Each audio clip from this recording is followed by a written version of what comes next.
Hi everyone. Today I will go to discuss the scenario 4.4 which related to criminal law issues. In this scenario, I separate the case in three parts. Part 1 is about the background of story. Part 2 and Part 3 is about the argument point in this story. In Part 1, Adi Chan was 70 years of age and was brought up in a remote village in New Territories. She had been working in the field growing vegetables.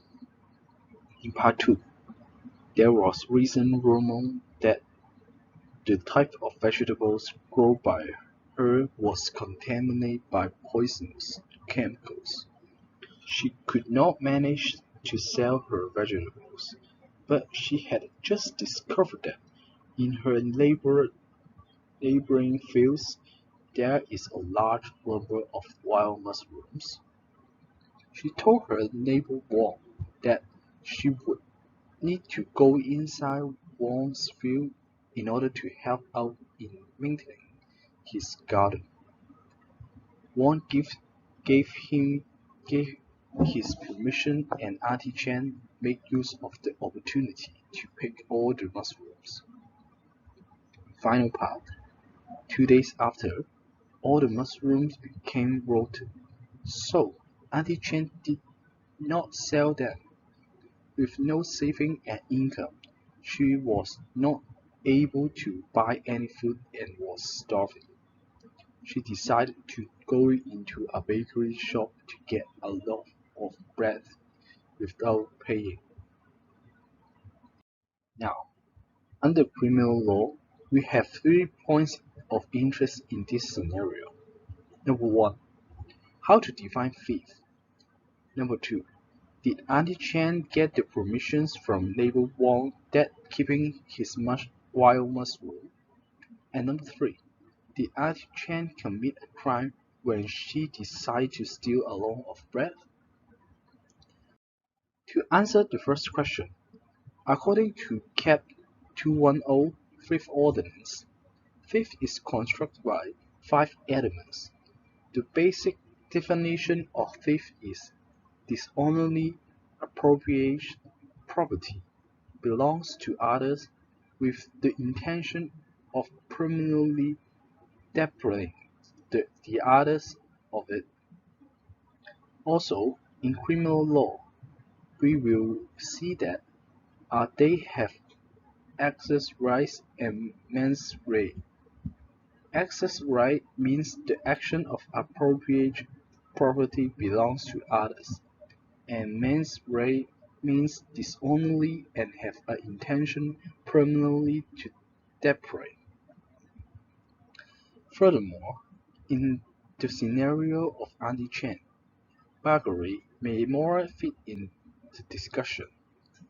Burglary is that a person commits burglary if he or she enters any buildings or part of a building as a trespasser and with intention to commit any such offense as it mentioned in fifth. Before we start to analyze this case, there are some principles in criminal law that we should clear first. The major principle in criminal law is presumption of innocence.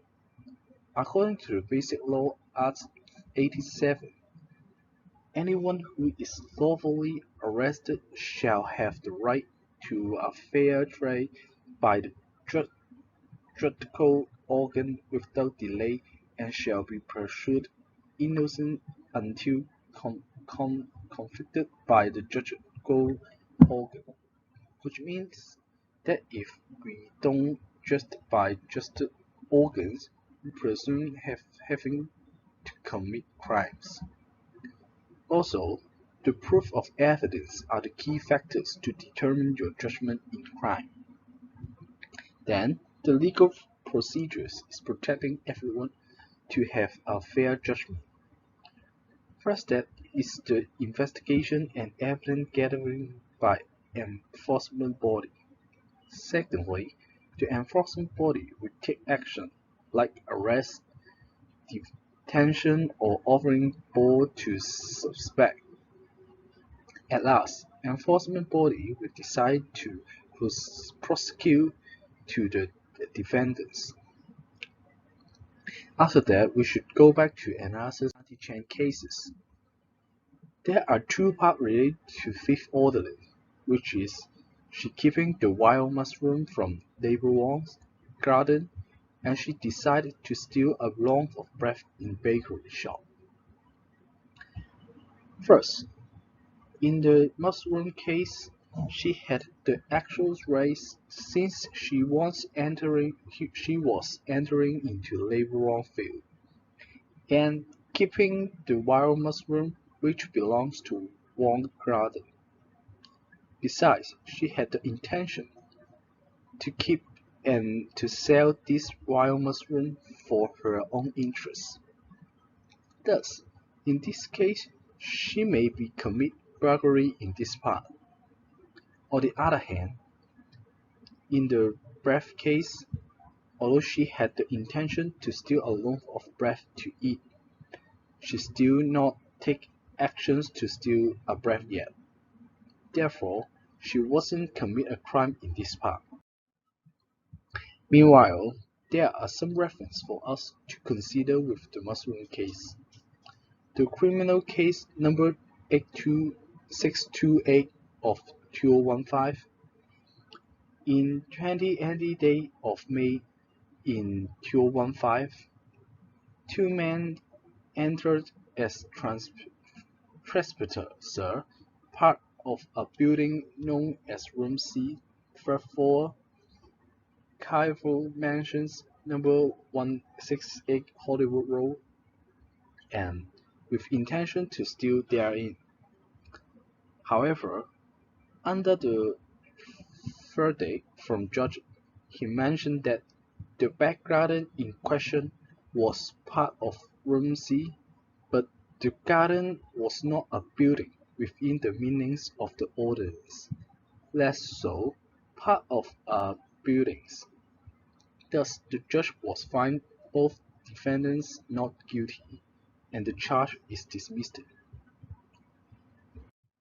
If we apply in anti-chain case, she also keeping mushroom from the garden. If that garden is not identified as a building or a part of a building in burglary, she not commit as a burglary. Nonetheless, there is a further questions about this case. Does this wild mushroom belongs to Wong properties? When we try to read the details of Cap 210 and 5.4 part, we see that a person who pick mushrooms growing wild on any land, or who pick flowers, fruits, or foliage from a plant growing wild on any land, does not steal what he pick, unless he or she does it for reward or for sale or other commercial purpose. Auntie Chan didn't sell the mushroom since all the mushroom become rotten. Hence, she not commit burglary. And finally, we have some suggestions for Auntie Chan to avoid commit crime in next time. Firstly, she should ask to labor Wong before he want to keep this mushroom. In fact, Wong may not care about this wild mushroom, so Auntie Chan may ask for permission to enter his house and to collect the wild mushroom to sell. On the other hand, there are so many social service centers helping elderly people and elderly with no saving and income. Auntie Chan could apply some subsidies or allowance like OAA, OALA, and CSSAs. Besides, some center had food bank which providing food to people who need, such as St. James Settlement. At last, she can also ask for the bakery shop that take breath after the coast and try to abandon, like the resident breath and uh, foods. And that's the end for my presentation. Thank you.